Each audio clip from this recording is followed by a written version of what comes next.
Sebelum melanjutkan, jangan lupa subscribe dulu. Terima kasih. Bab 394, Hailey ingin membuat kehebohan di pernikahan. Butler Frank sangat gembira. Kapan? Apakah Anda akan menikah dengan Nona Victoria? Jordan mendesah dan berkata, lusa. Aku akan menikah dengan Nona Lauren Howard, bukan Victoria. Kepala pelayan Frank bertanya dengan bingung, Tuan Jordan, bagaimana ini bisa terjadi? Victoria telah menghilang dan saya menduga keluarga Howard lah yang melakukannya. Saya harus menikahi Lauren untuk mencari tahu keberadaan Victoria. Butler Frank mendesah. Tuan Jordan, pernahkah Anda berpikir tentang bagaimana Anda akan menikahi orang yang salah seandainya keluarga Howard bukan pelakunya? Anda tidak bisa begitu saja menikahi atau menceraikan seorang Howard sesuka hati. Aku sudah memikirkannya, tetapi aku punya firasat bahwa meskipun keluarga Howard bukan pelakunya, aku tetap harus menikahi Lauren untuk menemukan Victoria. Sepertinya semuanya memaksaku untuk menempuh jalan ini. Frank berseru kaget, Tuan Steleser. Sudah lama mengatakan bahwa intuisi dan prediksi Anda sangat akurat, Tuan Jordan.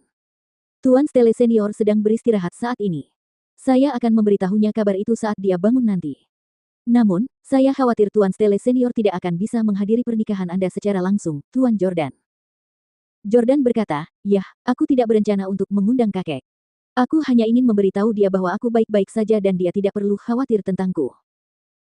Setelah mengobrol dengan Butler Frank selama beberapa menit, Jordan menutup telepon. Ia kemudian menelepon Jesse tetapi Jesse tidak menjawab. 10 menit kemudian, Jesse membalas telepon dengan nomor yang tidak dikenal. Yordania. Jesse. Saya sedang sibuk tadi. Ada apa? Apakah ada kabar dari Jamie? Tidak, Jesse. Aku meneleponmu untuk memberitahumu bahwa aku akan menikah. Jesse sangat gembira. Kau akan menikah. Kapan? Aku tak sabar untuk menghadiri pernikahanmu dan Victoria. Ketika dia berada di bar Prancis, Jesse telah memberitahu Jordan bahwa dia sedang menunggu untuk menghadiri pernikahannya dan Victoria. Setelah hening sejenak, Jordan berkata, tanggal 1 April. Namun, orang yang akan kunikahi adalah cucu perempuan Martin Howard, Lauren, bukan Victoria. Apa? Kau akan menikah dengan salah satu keluarga Howard? Jesse langsung gusar dan tercengang. Bagaimana bisa kau menikah dengan seorang Howard? Bukankah kau sangat mencintai Victoria? Aku mengirimimu foto ayah Victoria dengan risiko dimarahi kakek, justru karena aku ingin membantumu dan Victoria untuk bersama. Namun, kau malah menikahi wanita lain. Jordan, jangan menjadi tukang selingkuh seperti Jamie. Kau harus bertanggung jawab dan setia kepada wanitamu. Jesse jelas-jelas menentang keras gagasan Jordan menikahi Lauren. Jordan mendesah. Jesse, kau tidak mengerti apa yang sedang terjadi. Tentu saja aku mencintai Victoria dan aku benar-benar ingin menikahinya. Namun, Victoria tiba-tiba menghilang dan tidak ada kabar sama sekali tentangnya. Aku menduga keluarga Howard lah yang menculiknya dan aku tidak punya pilihan selain menikahi Lauren. Hilang. Jesse bingung. Sebaliknya, Jordan bertanya, apakah kamu akan menghadiri pernikahanku pada tanggal 1 April? Keluarga Howard ingin bertemu keluargaku. Ya, kakak iparmu dan aku akan menghadiri pernikahanmu bersama. Ngomong-ngomong, apakah ibu dan ayah sudah diberitahu tentang ini? Apakah mereka akan datang? Kata Jesse. Tidak, ayah menolak memberitahuku apapun tentang ayah Victoria dan aku tidak ingin berbicara dengannya. Aku juga tidak menelepon ibu. Adikku yang konyol, jangan emosional.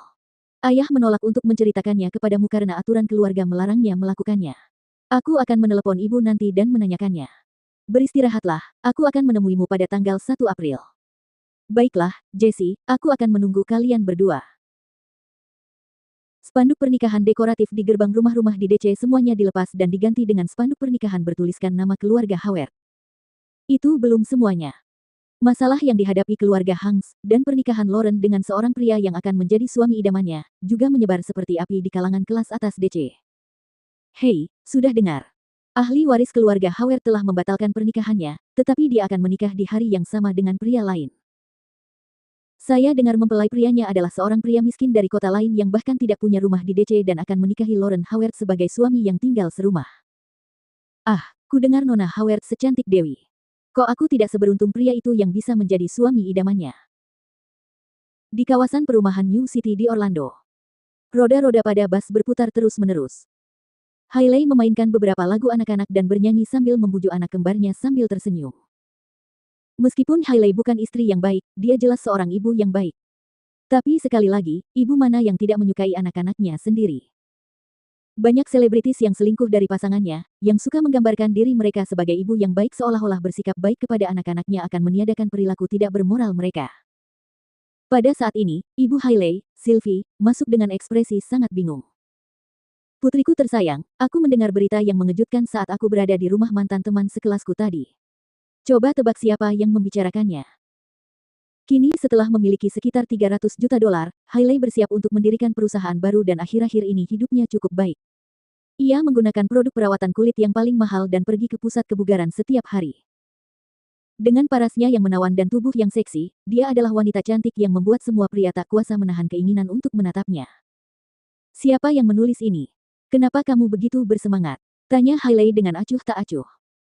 Sylvie berkata, ini tentang Jordan. Dia akan menikah dengan Lauren Howard. Apa? Hailey terkejut, Lauren. Maksudnya adiknya Brad.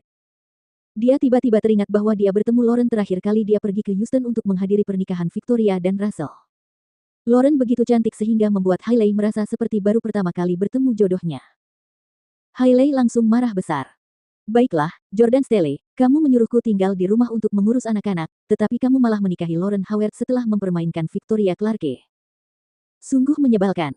Karena dia tidak lagi berpacaran dengan Victoria Clarke, mengapa dia tidak memilihku? Sylvie menimpali, ya, kamu dan Jordan punya anak bersama dan akan lebih baik jika kalian berbaikan. Tapi bukankah aset Jordan sudah dibekukan? Apa kamu tidak keberatan dengan kenyataan bahwa dia miskin? Hailey mendengus dingin. Aku tidak akan pernah percaya bahwa Jordan miskin lagi. Aku sudah menderita kerugian 2 kali karena ini dan ditipu olehnya 2 kali berturut-turut. Sekarang akhirnya aku tahu bahwa Jordan Stelle tidak akan pernah miskin seumur hidupnya. Jordan benar-benar tidak berperasaan.